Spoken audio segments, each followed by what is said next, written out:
Hello super hero lovers, আজ আমি নিয়ে হাজির হয়েছি দ্য বয়েজ সিজন 4 এর এপিসোড 2 এর এক্সপ্লেন নিয়ে। এর আগে আমি এপিসোড 1 এর এক্সপ্লেন করে দিয়েছি, তাই সেটি দেখা না থাকলে আগে দেখে ফেলুন। আর এইদিকে চলুন শুরু করি আজকের এই নতুন ভিডিওটি। এপিসোডের শুরুতে আমরা দেখি এট্রেনের বায়োপিকের শুটিং চলছে। এখানে তার অরিজিন স্টোরিটা বদলে ফেলা হয়েছে, যা এট্রেনকে একদমই ভালো লাগে না, কিন্তু সে কিছু করতে পারে না, কারণ এই সব কিছু ভটরা করাচ্ছে। সাথে সাথে এখানে যে তার কোচিং এর রোল প্লে করেছে সেটাও তার পছন্দ নয়, কারণ আসল জীবনে এট্রেনকে তার ভাই কোচিং দিয়েছিল। অপরদিকে হাসপাতালে হিউহি জানতে পারে তার মা ভটের জন্য কাজ করে। সাথে সাথে হিউহি তার মায়ের প্রতি রেগে আছে, কারণ যখন সে মাত্র 6 বছরের ছিল তখন তার মা তাদেরকে ছেড়ে চলে যায়, আর আজ এতদিন পর সে ফিরে এসেছে। ওদিকে কিমিকো একজন থেরাপিস্টের কাছে আছে, কিন্তু সেখানে প্রশ্নগুলো শুনে সে কমফোর্টেবল ফিল করে না, আর সে সেখান থেকে চলে যায়। তারপর আমরা দেখি বুচার তার নিজের ব্যাপারে বাকিদেরকে জানায় যে তার কাছে আর বেশি সময় নেই, যা শোনার পর বুচারকে তার টিম থেকে বের করে দেয়। ওদিকে ভট টাওয়ারে আমরা দেখি হোমল্যান্ডারের ছেলে রায়ানের জন্য অরিজিন স্টোরি ভাবা হচ্ছে, কারণ হোমল্যান্ডারের মতে সময় এসে গেছে তার ছেলেকে সুপার হিরো হিসেবে ইন্ট্রোডিউস করানো। সাথে সাথে যারা এই ডিপার্টমেন্ট দেখাশোনা করে, মানে ভটের মুভিগুলো সিরিজগুলো দেখাশোনা করে, তারা রায়ানের জন্য একটি কস্টিউম ডিজাইন করেছে, আর তারা রায়ানের নাম রাখে হোম বয়। রায়ানকে এই সব কিছু অতটাও ভালো লাগে না।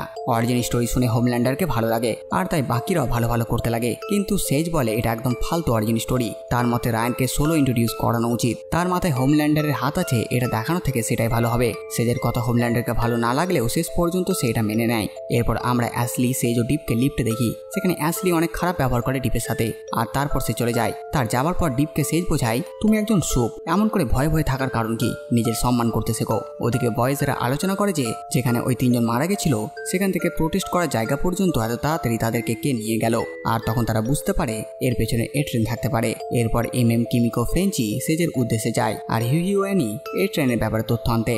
ওদিকে রায়ানের শুটিং এর রিহার্সাল চলছে। এখানে রায়ান বুঝতে পারে টিভিতে যেগুলো দেখায় সুপার হিরো মানুষদের বাঁচাচ্ছে, ওগুলো এমনই ফেক হয়, শুটিং করে বানানো হয় পপুলার করার জন্য সুপার হিরোদের। আর সেটাই সে তার বাবা হোমল্যান্ডারকেও জিজ্ঞেস করে। উত্তরে হোমল্যান্ডার জানায়, হ্যাঁ সেগুলো বেশিরভাগই ড্রামা হয়, কিন্তু কিছু হয় সেগুলো সত্যি। অপরদিকে আমরা আবার অ্যাশলিকে দেখি ডিপের সাথে খারাপ ব্যবহার করতে, কিন্তু এবার ডিপ আর চুপ না থেকে অ্যাশলিকে ভালোভাবে ভয় দেখায়। আর ভয় পেয়ে অ্যাশলি এবার থেকে তাকে স্যার বলে ডাকতে থাকে, কারণ ডিপ তাকে বলে এবার থেকে আমাকে স্যার ডাকবা। ওদিকে তার সাথীরা পৌঁছায় ভট গার্ডেন ইনে। এখানে এক ধরনের ইভেন্ট হচ্ছে, আর সেখানে তারা বুচারকেও পায়। তাকে এই মিশন থেকে দূরে থাকতে বলে, কিন্তু বুচার তাদের কথা শোনে না। এই ইভেন্টে সব অন্ধভক্তরা আছে, যারা কিছু না বুঝেই সাপোর্ট করে তাদের ভিড় এখানে। অপরদিকে কিমিকো একটি পোস্টার দেখতে পায়। সেই পোস্টার একটি মেয়ে, আর তাকে দেখে তার নিজের অতীতের কথা মনে পড়ে যায়। এই ইভেন্টে আমরা এক সুপকে দেখি যে নিজের ক্লোন বানাতে পারে, আর সে ফায়ার ক্র্যাকার নামক এক সুপের জন্য পাগল।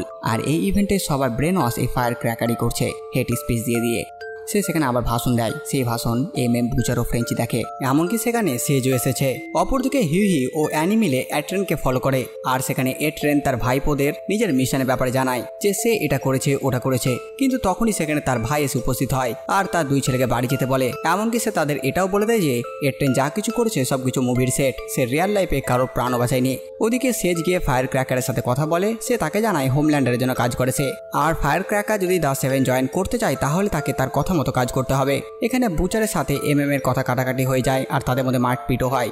তাকে তার মিশন থেকে দূরে থাকতে বলে। অপরদিকে হিউহি ও অ্যানি যখন বয়েজের অফিসে আসে তখন সেখানে তারা এট্রেনকেও দেখতে পায়। এট্রেন তাদের একটি পেন ড্রাইভ দেয়, আর সেখান থেকে চলে যায়। স্টারলাইটের ফ্যানেরা সেই দাঙ্গা করেনি, আর সে হত্যাও, সেটার প্রমাণই এখানে আছে। এদিকে একটি ব্যাংক লুট হচ্ছে, আর সেখানে তাদের স্ক্রিপ্টের মতন রায়ান আসে আর বাচ্চাটিকে বাঁচায়, কিন্তু সেখানে হোমল্যান্ডার এসে যায় আর রায়ানকে ফোর্স করে। ফলে রায়ান সে ব্যক্তিটিকে যে চোর সেজেছিল তাকে অনেক জোরে ধাক্কা দেয়, আর সে মারা যায়। সেখানে সবাই এই ঘটনাটা মোবাইলে তোলে। অপরদিকে ফ্রেঞ্চি ও কিমিকোর সাথে ফায়ার ক্র্যাকার ও তার সাথীদের ফাইট শুরু হয়ে যায়। আসলে তারা তথ্য নিতে এসেছিল, কিন্তু সেজের কারণে তারা ধরা পড়ে যায়। 2 দলের সাথে তুমুল মারপিট চলে। শেষ পর্যন্ত বুচার এসে তাদের সাহায্য করে, আর এখানে সে ক্লোন করতে পারে সেই সুপকে মেরে ফেলে বুচার। এইসব দেখে ফায়ার ক্র্যাকার পালিয়ে যায়। অপরদিকে হোমল্যান্ডার তার ছেলের জন্য মিল্কশেক নিয়ে আসে। সে ভেবেছে যে তার ছেলে হয়তো অ্যাক্টিং ভালো করতে পারেনি, তার বাবা এসে এন্ট্রি নিয়েছে বলে হয়তো দুঃখিত, কিন্তু রায়ান একজনকে মেরে ফেলেছে বলে সে কাঁদছে। আর সে জানায় সে এমনটা দ্বিতীয়বার কখনো করবে না, যা শুনে হোমল্যান্ডার রেগে যায় আর সেখান থেকে চলে যায়। ওদিকে স্টারলাইটে সেই 2 জন সাপোর্টার যাদেরকে হত্যাকাণ্ডের জন্য ধরা হয়েছিল তারা ছাড়া পায়। এরপর আমরা ফ্রেঞ্চিকে দেখি, আর আমরা জানতে পারি ফ্রেঞ্চি কলিনের পরিবারকে হত্যা করেছিল। অপরদিকে বুচার যায় এর কাছে। তাকে ধন্যবাদ জানায় সাহায্যের জন্য, কিন্তু বুচার তাকে তার সাহায্য করতে বলে রায়ানকে বাঁচানোর জন্য, কিন্তু তার কথা রিজেক্ট করে দেয়। আর এখানেই এই এপিসোডটি শেষ হয়ে যায়। তো বাস বন্ধুরা, এই ভিডিওর সাথে আপনারা কমেন্ট করে জানান ভিডিও আপনাদের কেমন লাগলো। সাথে সাথে আমার এই কাজ যেটা আপনাদের ভালো লাগে ভিডিও লাইক চ্যানেল সাবস্ক্রাইব করে দেবেন। তবে নতুন ভিডিও নিয়ে আমি প্রিন্স সালমান, আর আপনারা দেখছেন বাংলা মুভিজ।